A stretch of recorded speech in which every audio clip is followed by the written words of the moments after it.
Next, let's continue with building the call to action section and the footer section. And I want to share how I'm thinking about this and why I actually want to tackle them together.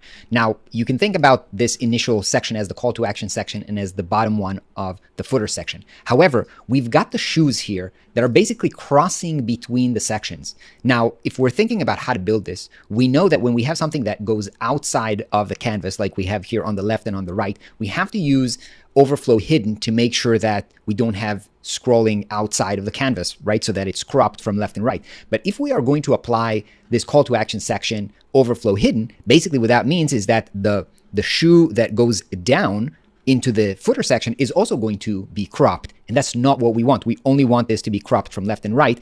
So what I have to do is basically wrap these two sections together, and the wrapper of both of them is going to have overflow hidden, and between them, there's going to be overflow, basically flowing of the overflow, right? You will be able to see the shoe overflowing from the call to action section into the footer section. Now, I also remember that footer needs to be, in terms of the structure, it needs to be outside of the main. So the way I'm going to structure this is I'm actually going to add something like a div block here, which I'm going to call footer wrapper. And I'm going to make sure that this is set to be the footer. And inside of this, I'm actually going to bring the call to action section. So it's not inside of the main because it needs to be wrapped together with the footer. And then we're going to have call to action and the second footer. And what I want for this footer wrapper is to have overflow of hidden.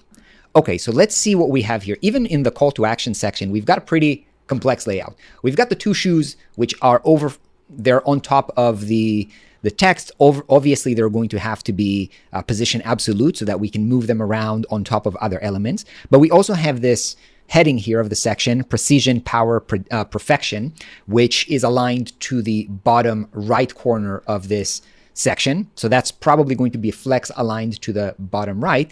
And also we have this pre-order section, which seems kind of almost centered inside. So perhaps, and we know that this button needs to be clickable. So that's also likely to be overflow on top of everything else. So the shoes are not, hiding the button in any case.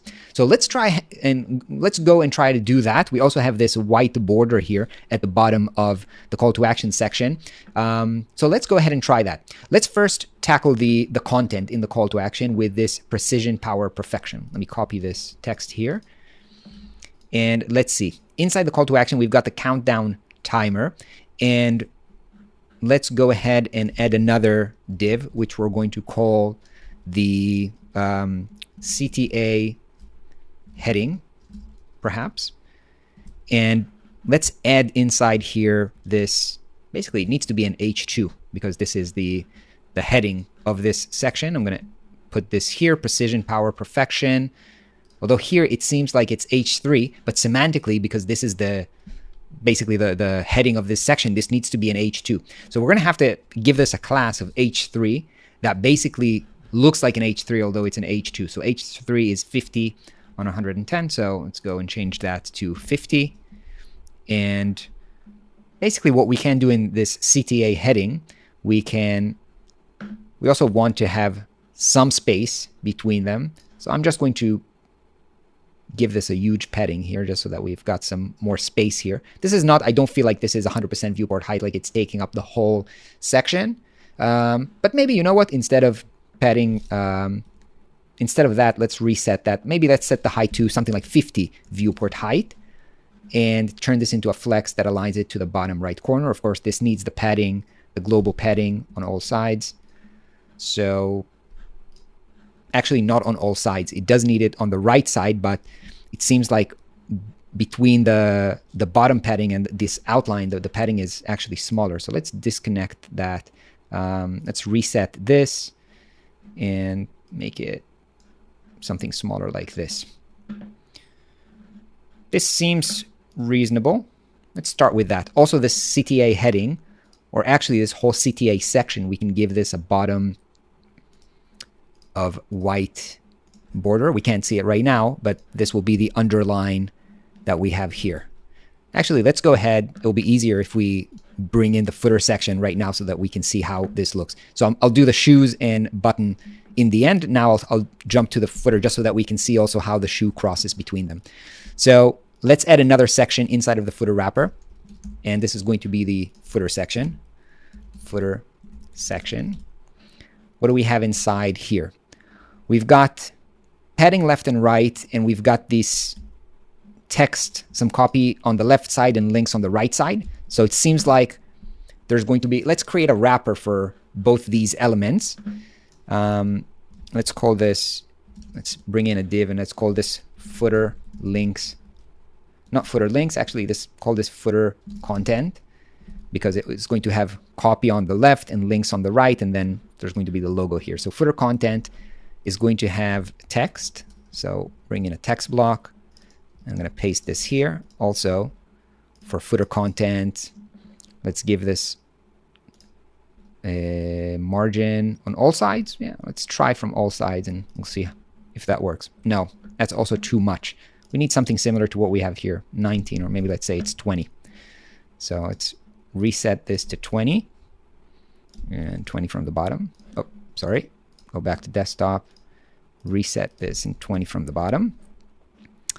We also want to bring in a links wrapper that is going to hold these 3 links. So inside of the footer content, bring in a new div, name it footer links, and footer content we can turn into a flex that is space between. So text is on the left, links are on the right. We do need images that are links. So let's bring in a link block. And inside the link block, we're going to bring in an image. And we've got these images here. So now this is an image inside of a link block. So it's going to be clickable. And we can duplicate this link block 3 times. 1, 2, 3. Just change of course, the image and change the link, obviously. Let's turn that to X, and let's replace this image with Instagram. If I want to space them out, we can select the footer link, turn this into a flex, just so that we can create a little bit of a gap between them. But overall, the links looks fine. So this is great. Let's bring in, after the footer links, let's bring in a huge image of the logo. And let's put the logo here. No, the logo was accidentally put inside of the footer links, but that's not what we want. We want it to be just below the footer content. Let's see where it is. Okay, it's here. Let's give this a class of footer logo, and that's going to be 100% width. Maybe with padding, left and right padding. So I wonder if I should have given the footer section just the padding instead of giving padding here. We can reset this and just give the footer section left and right padding. That's going to save us on doing this on every class inside. Fantastic. So this is great. And lastly, we want to have this little bit of a gradient here going on in the background of footer section. So let's go down into gradients, background, and instead of white, pick the lime. This gradient is a little bit too far. We need to bring it down a little bit like this. This is great. One more thing that I'm seeing here is that the logo is actually going a little bit outside, and maybe we want to animate it back up. So what we can do with the footer logo is just go down into transform and perhaps just move it down a little bit like this. And then we can also create some kind of a parallax animation as we're scrolling into this later on. Okay, so this is, actually no. See what I did? Because I've used this transform, what happened was I basically just moved it down, and then we've got this empty space here, which we actually don't have here. So another way of doing this, let me delete this 3D transform that I did here, is just going into the footer logo, and under the margins, instead of giving this a positive margin, I can create a negative margin, just pull it outside. And now note that it's basically not leaving an empty space at the top. So it's just bringing everything down. And maybe that is what I want. So I'm going to leave it like this. Okay, fantastic. Okay, so we've got the footer down. Let's bring in, we need to bring in the shoes, and we need to bring in the call to action button. So the shoes, it's going to be very similar to how we created the shoes here. Basically turning them into absolute images. And so let's see, we're in the call to action. Let's bring in an image inside.